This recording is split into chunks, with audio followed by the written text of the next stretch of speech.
हामी परमेश्वरसँग जे माग्छौं त्यसको लागि काम पनि गर्नुपर्छ।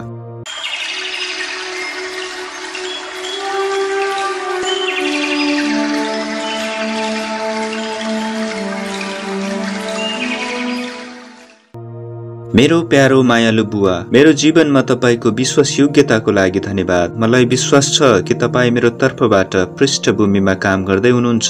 आज मलाई तपाईको शक्ति र शान्ति दिनुहोस् र मलाई तपाईको विश्वासले भर्नुहोस् जुन विजय हुन्छ। प्रभु, आज म तपाईलाई मेरा प्रश्नहरू, निराशाहरू, चिन्ताहरू र शंकाहरू दिन्छु। मलाई तपाईको बाटो दिनुहोस्। मलाई विश्वास छ कि तपाई मेरो जीवनको हरेक कठिन परिस्थितिमा काम गर्नुहुन्छ।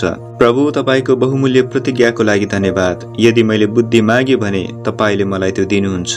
मलाई तपाईको मार्गदर्शन चाहिन्छ। म समझ चाहन्छु। आज मलाई आवश्यक पर्ने सबै बुद्धि प्राप्त गर्न मद्दत गर्नुहोस्। बुवा, म प्राय बाधामा पर्छु किनकि म तपाईको वचनमा विश्वास गर्नुको सट्टामा मैले चाहेको झुटमा विश्वास गर्न पुग्छु। मेरो चोट दागहरू छन् जसले मलाई गलत कुराहरूमा विश्वास गर्न बाध्य बनाउँछ। मलाई निको पार्न तपाई चाहिन्छ। प्रभु, मेरो पीडालाई भेट्न आउनुहोस्। मेरो हृदयमा सत्य बोल्नुहोस्। मलाई निको पार्नुहोस्। मलाई तपाईको प्रेमको सत्यमा विश्वास गर्न स्वतन्त्र बनाउनुहोस्। मबाट दुर्भावनापूर्ण र गफ गर्ने प्रकृति हटाउनुहोस्। प्रभु, मलाई प्रशंसा, आनन्द र आत्मिक विचारहरूले भर्नुहोस्। मेरा शब्दहरूले अरूलाई दया र प्रेमले आशीर्वाद दिउन्। हाम्रो परिवार तपाईको असल सुसमाचार प्रचार गर्न तयार रहोस् र हामीले विश्वास गरेको कुरामा लज्जित नहोस्। आज हाम्रो वरपरको संसार हामीले विश्वास गरेको कुराप्रति ध्यान दिन सकोस् र हामीले विश्वास गरेको कुरा सुन्ने मानिस सबैसँग बाँड्न सकौं।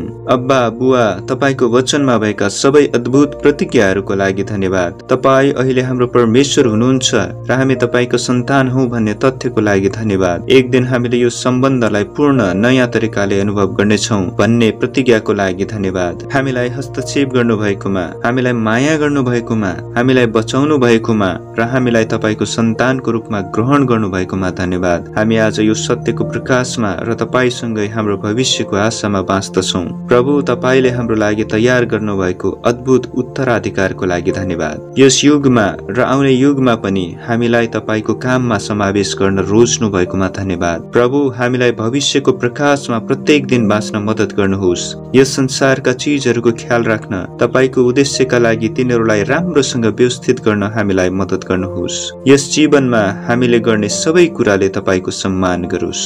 येशू ख्रीष्टको प्यारो र शक्तिशाली नाउँमा म प्रार्थना गर्छु। आमेन।